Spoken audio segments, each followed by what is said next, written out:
हिकु शहर में हिकु शरीफ़ ऐं फ़क़ीर नेक इंसान जो घरु हुयो, जंहिंखे हिकु घरवारी हुई ऐं हिकु नंढड़ो मासूम ॿारु हुयो।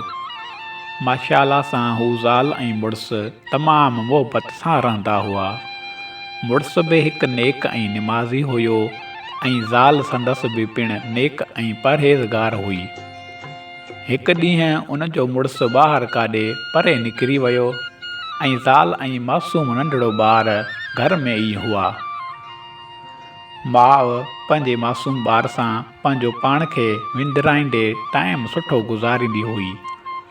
कुझु टाइम खां पोइ उन जो मासूम ॿारु रांदि कंदे कंदे दरवाज़े खां ॿाहिरि निकिरी हलियो वियो ऐं उन जी माउ निमाज़ में मसरूफ़ हुई ऐं अचानक उन माउ खे कननि में आवाज़ु आयो, उन जो मासूम ॿारु ज़ोरदार आवाज़ सां रोई रहियो आहे।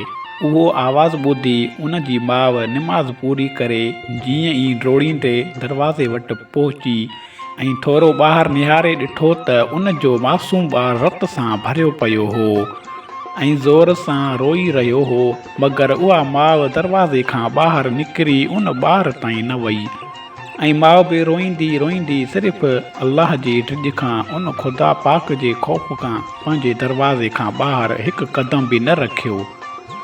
पंहिंजी जान जे टुकड़े खे रत सां भरियल ॾिसी बि हूअ ॿाहिरि न निकिती ऐं दिलि ई दिलि में तड़पी करे अल्लाह पाक खे सॾु करे चयाईं, ए मुंहिंजा रब, अगरि अॼु मां पंहिंजे औलाद लाइ ॿाहिरि निकितसि ऐं कंहिं गैर मर्द मूंखे बुरी नज़र सां ॾिसी वरितो त मां तुंहिंजी बारगाह इलाही में कहिड़ो जवाबु ॾींदुसि।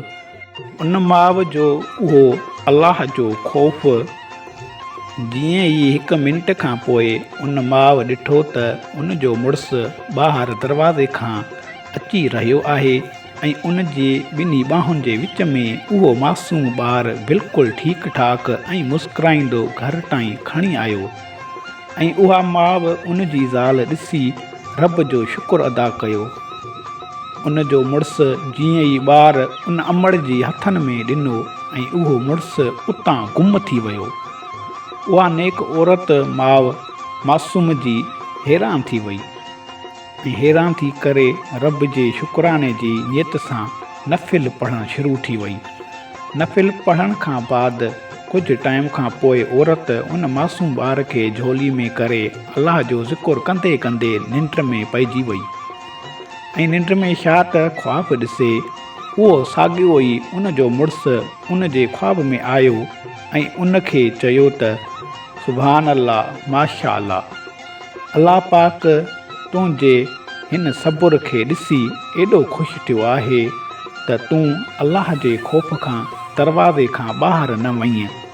तोखे ख़बर आहे त मां केरु आहियां?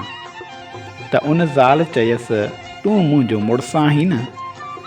उन जवाबु ॾिनसि त न, मां अल्लाह जे तरफ़ खां मोकिलियल हिकु फ़रिश्तो आहियां ऐं अल्लाह पाक अव्हां सां ॾाढो ख़ुशि थियो आहे ऐं तुंहिंजो मुड़ुसु हिन वक़्तु दरवाज़े खां ॿाहिरां अची रहियो आहे जेको कंहिं कम सां वियल हुयो। जीअं ई उहो चयो त उहा औरत छिरक भरी निंड मां उथी पई। जीअं ई उहा निंड मां उथी त उन जो मुड़ुसु वाक़ई ॿाहिरां अची रहियो हुओ ऐं उहा ज़ाल उन मुड़ुस खे हक़ीक़त ॿुधाई ऐं ॿई अल्लाह जी मुहबत में रोई अल्लाह जो शुक्रगुज़ार रहिया।